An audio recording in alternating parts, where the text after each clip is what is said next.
আছেন, আরো অফিসার্স আছেন, আর সর্বোপরি হচ্ছেন আপনারা আছেন যারা এই আমাদের পশ্চিমবঙ্গ আবাসের বেনিফিশিয়ারি।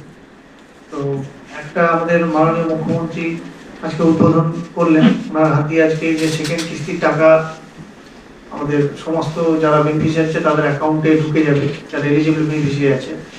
তো আমরাও এখান থেকে টোকেন কিছু সার্টিফিকেট আমি এমএলএ সাহেব রিপ্রেজেন্টেটিভ প্রধান সভাপতি ম্যাডাম জয়েন্ট সাহেব আমরা তুলে দেবো আপনাদের হাতে।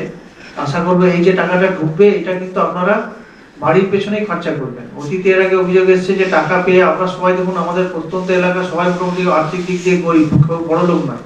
টাকা আসার পরে হয়তো মেয়ের চিকিৎসায় ছেলের পড়াশোনায় খরচ করে ফেলে, মনে হয় ভুল হতে পারে এটা, কিন্তু মনে রাখবেন যে এটা খুব একটা গুরুত্বপূর্ণ টাকা।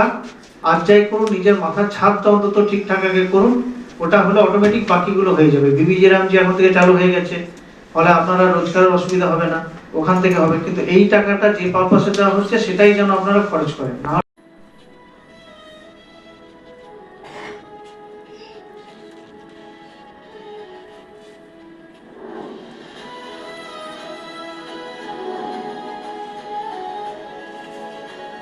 চলবে, কমপ্লেন করতে পারবে, স্ট্রং অ্যাকশন নেওয়া হবে যেখানে যেখানে কমপ্লেন সঠিক পাওয়া যাবে। বেশি যে লোক পাচ্ছে বেনিফিশিয়ারি আছে ওদেরকে আবেদন জানাচ্ছি, ওরা 60,000 টাকা